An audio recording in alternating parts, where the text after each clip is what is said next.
Ng Panginoon. Salamat Bishop sa napaka-comprehensibong paliwanag sa Genesis 19. Actually, napaka ano pala nito. Naririnig ko lang itong Sodom na to pero ito pala yung kabuuan niya talagang yung saan nanggaling, ano yung totoong lagay ng tao na ngayon. So, dito po sa Genesis 19, makikita po natin paano iniskapo, paano sila dapat umiskapo. Actually, silot nga, hindi rin ma-righteous eh. Oo. But because of the mercy of God through Abraham. Amen. So, this is escaping judgment by God's mercy. So, kung makikita natin po dito, malinaw po na sinasabi dito sa Genesis 19, yung babala ng Biblia tungkol sa kasalanan at hatol ng Diyos. So, yung lungsod po kasi ng Sodoma, ay ito po ay simbolo ng isang lipunan na sobrang lubos ng lumayo po doon sa kalooban ng Diyos. Di ba po? Yung kasalanan po kasi sa kanila that time ay naging normal na. Wala na po silang takot sa Diyos. Pero dito po, pinapakita lang po na yung kabutihan ng Panginoon. Di ba? Hindi lang po ito kwento ng pagkawasak ng buong Sodoma. Kundi ito yung lungsod po ito eh. Pero yung awa ng Diyos yung nagligtas pa rin sa kanila, doon sa hatol pa rin ng Panginoon. Pero bakit gano'n ang Panginoon sa atin? Di ba napakabuti niya? Kailanman, hindi niya tayo, hinatulan niya na yung bayan ng Sodoma. Ngunit gumawa pa rin siya ng kapamaraanan para maligtas sila. So yun, gano'n ang kwento po ng Genesis 19. So silot po dito, yun po sa kwentong ito, makikita natin yung lalim po, yung kasalanan ng tao, yung katiyakan nung hatol ng Diyos, makikita dito. Kasi winasak niya eh. So, ang higit sa lahat dito, yung pinakamagandang ipinakita po dito sa Genesis 19, yung awa ng Diyos na nagliligtas sa bawat isa po sa atin. That time din sa kanila, ganun din po. So, ngayon po, dito po, kung makikita lang natin dito, i-portray natin sa isang ilustrasyon na lang para maunawaan natin. Sabi dito, both old and young, all people dito ay makasalanan. Pinakita na kapag ang kasalanan kasi dito ay hindi to pinagsisiyan, lalo itong lumalalim. Anong illustration maganda dito? Alam niyo po, katulad ng isang preno ng sasakyan, di ba? Kapag nasira isang preno ng sasakyan, di ba? Pababa ka sa bundok, di ba? Anong mangyayari? Lalong bumibilis yung sasakyan, di ba? Ganun na yung kasalanan dito sa Sodoma. Hindi na makontrol, which is si Lord ang nakakakita at the time sa kanila. Ganito rin po yung kasalanan natin. Sa ating mga buhay, ganyan na ganyan. Hindi natin, may time na sabihin natin, lalo kung hindi ka grounded, hindi ka spiritual, talaga, ay ganito ang mangyayari sa'yo. Lugmok or talagang mahuhulog ka sa kasalanan habang tumatagal. Yan yung kalagayan ng Sodoma. Kaya nga doon sa ating yung the depth, yung lalim ng katiwalian ng tao that time. Yung pangalawa kong puntos, ito yung weakness of compromise righteousness. Sino ito? Tinutukoy dito. Ito yung kahinaan ng kompromisyong katwiran. Now, sinubukan ni Lot na pigilan yung kasama ng tao naman. Meron naman po siyang ginawa, kaya nga nandito siya napangalanan po siya. Pero sa verse 8, nag-alok siya ng maling solusyon. Ano yung sabi sa verse 8? Sabi niya, kung gusto nyo, may dalawa akong anak na dalaga, bibigay ko sila sa inyo, at bahala na kayo kung ano ang gusto ninyong gawin sa kanila. Pero huwag ninyong galawin ng dalawang taong ito dahil mga bisita ko sila at dapat ko silang protektahan. That is maling solusyon. Diba po? Makikita natin na kahit alam niya yung tama, alam ni Lot yung tama, naapektuhan yung kanyang pag-iisip. Kahit na matagal na siya sa paninirahan ng Sodoma, still, yung pakikisama niya, biro mo, kunin mo itong anak ko. Diba? Pinakisamahan niya. At ito ay nagpapakita po, nagpapahina po natin sa atin ng ating paninindigan. Ikukompromiso mo, ibibigay mo yung anak mo doon sa mga yon. Diba? Hindi po yun. So, kung ating titignan, yung ginawa ni Lot na ito, para sa isang, di ba, lagi na nga naririnig to yung palakang, di ba, pag linagay mo yan sa mainit na tubig, anong gagawin yan? Tatalon. Pero kapag nilagay mo siya sa medyo malamig na tubig at ilagay mo sa mainit, papainitin mo yung tubig, hindi niya mararamdaman. Yan yung yan yung hindi natin napapansin na yung huli na pala ang lahat, just like Lot, huli na ang lahat, ganito yung kompromiso na ginawa niya doon sa kanyang, alam niya yung tama, bakit na ginawa iyon. So, ganito po, kahirap ang kasalanan pag nananaig po sa atin.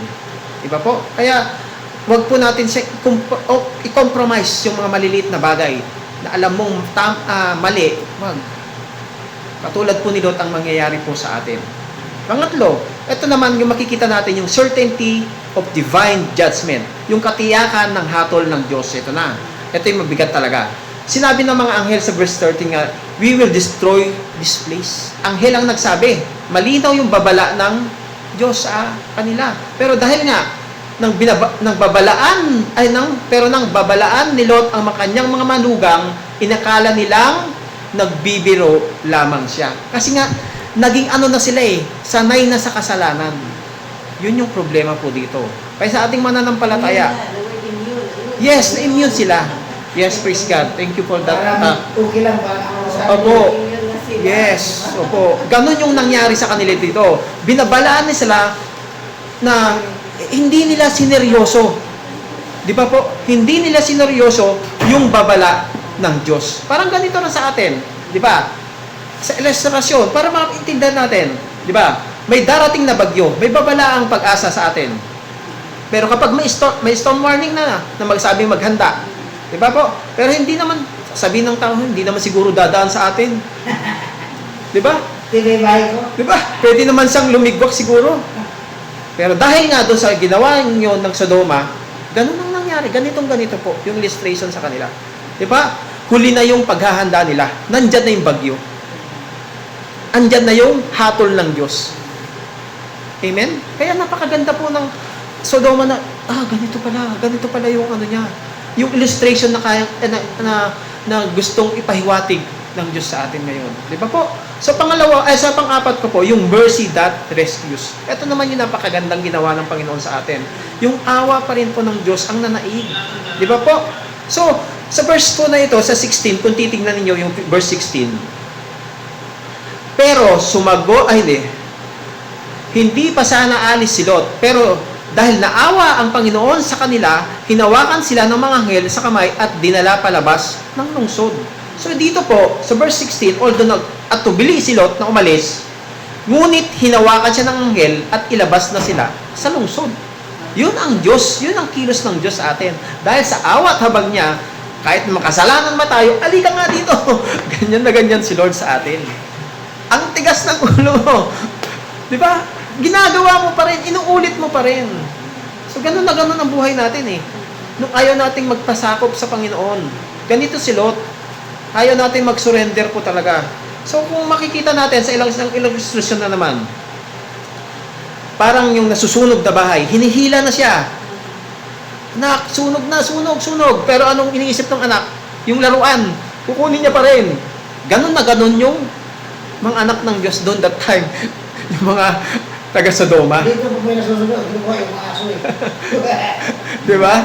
So, di ba po, yung illustrasyon na ganyan, naiintindihan natin kung gaano si Lord kumikilos sa atin. Ganon siya sa atin. Napakabuti ng Panginoon. Kaya, sa atin, ito naman, sa panghuli ko po, yung danger of looking back.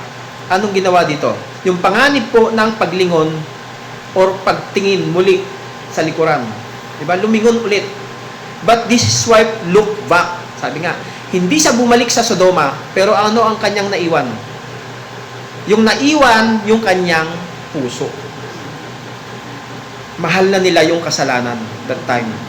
Kaya si Lot, yung mga kasalanan nila, siguro may mga hindi siya maiwan na mga practices na lang.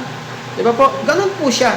Nakatali siya dun sa lumang sistema or makasalanang sistema. So, kaya nga sinabi nilang sa Luke 17:32, remember Lot's wife. Kaya nga, naging asin siya, di ba? naging bato na asin.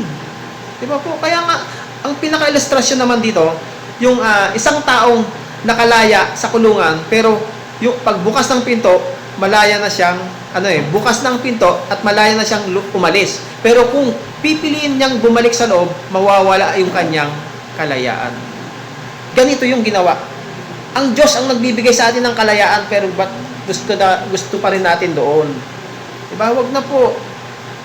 Kaya napakabuti ng Panginoon. Siya pa rin po ang naghihila sa atin patungo sa kalayaan po natin. So, sa panghuli po, yung the sobering aftermath of a rescued life. Yung ito po yung mabigat na bunga ng isang iniligtas na buhay. Kumbaga, dito po, naligtas si Lot, di ba po, mula sa hatol. Ngunit marami siyang nawala.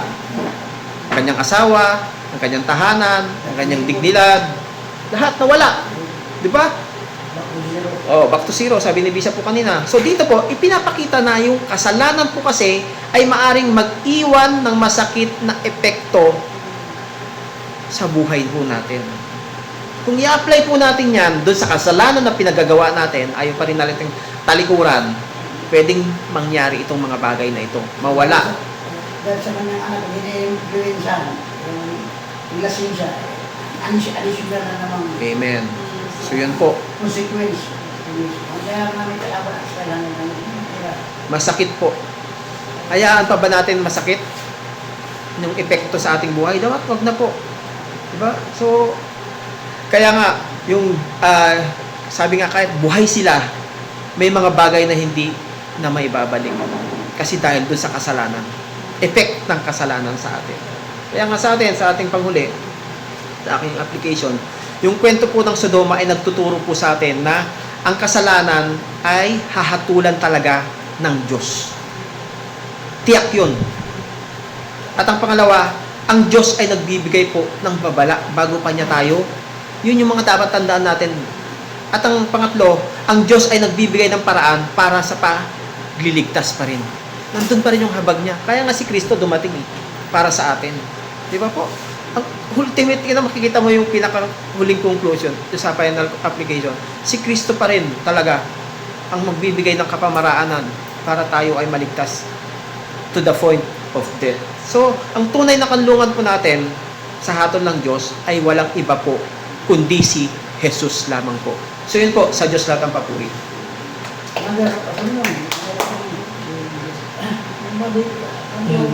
So sabi nga ni Rico,